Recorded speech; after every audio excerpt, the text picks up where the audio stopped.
যথেষ্ট ভাগৰ লাগিছে খোজকাঢ়ি হালধীয়া। নমস্কাৰ, আপোনালোক সকলোকে মোৰ এটা নতুন ভিডিঅ'ৰ মাজলৈ স্বাগতম জনাইছোঁ আৰু আশা কৰিছোঁ আজিৰ ভিডিঅ'টি আপোনালোকে চাব আৰু চাবলৈ ভাল পাব। মই গৈ আছোঁ এতিয়া আমাৰ বাৰীলৈ। পিছফালে দেখিছে কেৱল হালধীয়া আৰু হালধীয়া। এয়া কিন্তু সৰিয়হ নহয়, আকৌ লাই শাক। লাই শাকৰ ফুল ফুলিছে, এয়া হালধীয়া। দেখিছে না, লাই শাকৰ ফুল যথেষ্ট ওখ হৈছে গছজোপা। মই গুৰিৰ পৰা অকণমান দেখুৱাই দিবলৈ চেষ্টা কৰিছোঁ। এইবাৰ মই আপোনালোকক দেখুৱাব খুজিছোঁ বিলাহীৰ খেতি। সৰু বিলাহী, কণ বিলাহীৰ খেতি ইয়াতে কৰা হৈছে। বিলাহী লাগিছে, অৱশ্যে পকা নাই। বিলাহীৰ খেতি এতিয়া দেখুৱাব খুজিছোঁ। খাবলৈ বৰ সোৱাদ এই কণ বিলাহী, কিন্তু আপোনালোকে ভাবকচোন এটা এটাকৈ ছিঙাটো কিমান কষ্টকৰ। এই বিলাহী কেজিয়ে কেজিয়ে যেতিয়া বিকিবলৈ নিয়া হয়, ছিঙিবৰ বাবে কিমানখিনি কষ্ট কৰিব লগা হয়। এবাৰ আপোনালোকক দেখুৱাব খুজিছোঁ ফ্ৰেঞ্চ বিনৰ খেতি।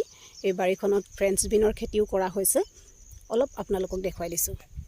পাতৰ আঁৰত লুকাই আছে চিৰাবোৰ, আপোনালোকক তথাপি মই দেখুৱাবলৈ চেষ্টা কৰিছোঁ।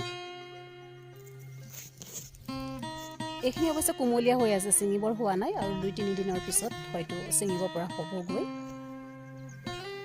বেঙেনাৰ বাৰীখনো দূৰৈৰ পৰাই আপোনালোকক অলপ দেখুৱাই দিছোঁ। অসমৰ অসমীয়াই কেতিয়াও ৰঙালাও চিনি নোপোৱাকৈ নাথাকে। এতিয়া মই আপোনালোকক দেখুৱাব খুজিছোঁ ৰঙালাও গছজোপা। ৰঙালাওৰ গছৰ পাতখিলাও চাটনি কৰি খাব পাৰি। তদুপৰি ৰঙালাওৰ কথাটো বাৰু নকলোৱেই, আৰু ৰঙালাও গছৰ আগটো যথেষ্ট সোৱাদযুক্ত হয়, খুব ভাল লাগে খাবলৈ। এতিয়া আপোনালোকে যদিও চিনি পায়, মই গছজোপা অকণমান দেখুৱাব খুজিছোঁ।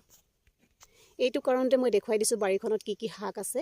বাৰীখনত যথেষ্ট শাকৰ খেতি কৰা হৈছে, শাক পাচলিৰ খেতি কৰা হৈছে। গতিকে কি কিনো শাকৰ খেতি কৰা হৈছে বা কি কি পাচলিৰ খেতি কৰা হৈছে, সকলোখিনি মই দেখুৱাবলৈ চেষ্টা কৰিছোঁ। সেয়েহে আপোনালোকক ৰঙালাওজোপাও নেদেখুৱাকৈ থ'ব খোজা নাই। আহকচোন এতিয়া ৰঙালাও খেতিখিনি দেখুৱাওঁ।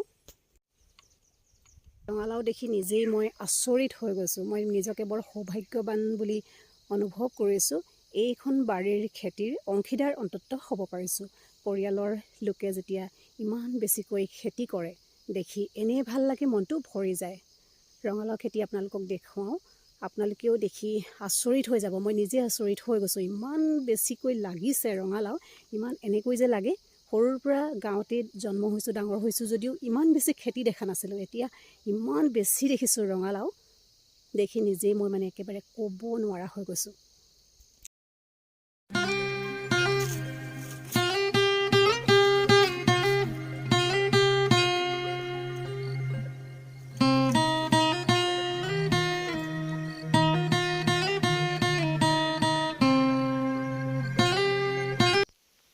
বাৰীখনত লফা খেতিও কৰা হৈছে, সেয়াও আপোনালোকক দেখুৱাই দিছোঁ।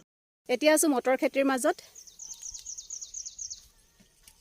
প্ৰায় 8 বিঘা মাটি মটৰৰ খেতি কৰা হৈছে।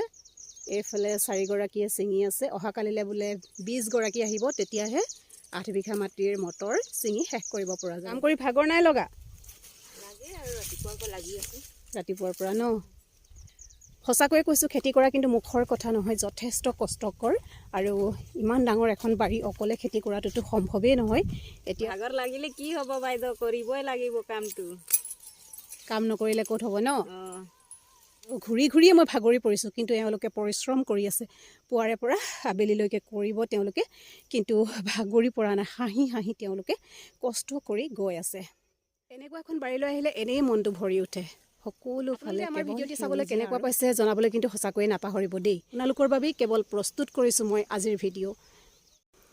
সৰিয়হৰ খেতি দেখুৱাই দিছোঁ। আপোনালোকক ৰ'ব বেক কেমেৰা কৰি দেখুৱাই আছোঁ। এতিয়া আমি ওলাই যাব লৈছোঁ বাহিৰলৈ। বছৰত আমি বাৰীখনলৈ এবাৰ আহোঁৱেই। বিশেষকৈ এই খৰালিৰ সময়কণত আমি বাৰীখনলৈ আহোঁ। বাৰীখনলৈ আহিলেই মন কিন্তু ভৰি উঠে, খুবেই ভাল লাগে ইয়ালৈ আহি। কণমানিজনীক লৈ আহিছিলোঁ, তাইৰ বোলে যথেষ্ট ভাগৰ লাগিছে খোজকাঢ়ি, কষ্ট লাগিছে বুলি কৈছে। কষ্ট পালেও কোনো কথা নাই, খেতি কৰিবই লাগিব। জীৱনত কষ্ট কৰিবই লাগিব। কষ্ট নকৰাকৈতো কোনো ক্ষেত্ৰতেই সফল হ'বও নোৱাৰি। তথাপি তাই ভাগৰ লাগিছে বুলি কোৱাত অকণমান দাঙি লৈছোঁ আৰু আপোনালোকক এতিয়া আন আন খেতিৰ মাজলৈ লৈ যাব খুজিছোঁ। এইবাৰ আছোঁ মই কবি খেতিৰ মাজত, ওলকবি আৰু বন্ধাকবি। কাটি মেলি অৱশ্যে যথেষ্ট নিয়া হ'ল বিক্ৰী কৰিবৰ কাৰণে। তথাপি আপোনালোকক যিখিনি আছে মই দেখুৱাই দিবলৈ চেষ্টা কৰিছোঁ।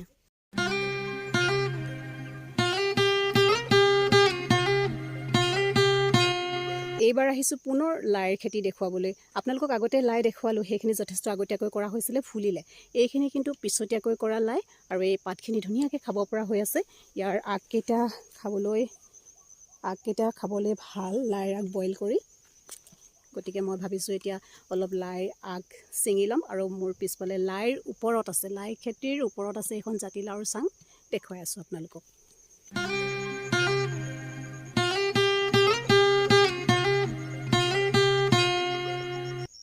লাইৰ এই আগটো খাবলৈ বৰ সোৱাদ। ইয়াক বইল কৰি পিটিকি খাবলৈ বহুত ভাল লাগে, বৰ সোৱাদ হয়। মই ভাল পাওঁ খাই। কেইবাটাও আগ দেখিছোঁ, মই ভাবিছোঁ ল'ব লাগিব। শাক পাচলিৰে ভৰি থকা এখন যথেষ্ট ডাঙৰ বাৰী ইতিমধ্যে আপোনালোকক দেখুৱাই আছোঁ। এতিয়া মই লৈ গৈছোঁ আপোনালোকক আলু খেতিৰ মাজলৈ। এয়া আলুৰ পাৰিবোৰ মাটি চপাই দিয়া হৈছে। এই আলুৰ কাষতে এয়া দেখিছেনে, মিঠা আলুৰ পাৰি। এতিয়া লৈ যাব খুজিছোঁ এয়া মূলা খেতিৰ মাজলৈ। মূলা খেতি বৰ ধুনীয়া হৈছে, খুব ধুনীয়া হৈ আছে মূলাবোৰ, চাওকচোন। সেউজীয়া, কেৱল সেউজীয়া, বৰ ডাঠকৈ আছে মূলাবোৰ। আপোনালোকে দেখি কেনেকুৱা পাইছে আমাৰ বাৰীখন, খেতি দেখি আপোনালোকৰ কেনেকুৱা লাগিছে জনাবলৈ কিন্তু নেপাহৰিব। গোটেই বাৰীখনতে ঘূৰিলোঁ, যথেষ্ট খেতি কৰা হৈছে। খেতিবোৰ আপোনালোকক দেখুৱাবলৈ চেষ্টা কৰিলোঁ। আপোনালোকে কেনেকুৱা পাইছে সেয়া এটা মন্তব্যৰ জৰিয়তে জনাব। বাৰে বাৰে মই ভিডিঅ'টিৰ মাজত সেইষাৰ কথা কৈ আহিছোঁ, আৰু আজিৰ ভিডিঅ'টি এনেকৈয়ে সামৰিব খুজিছোঁ।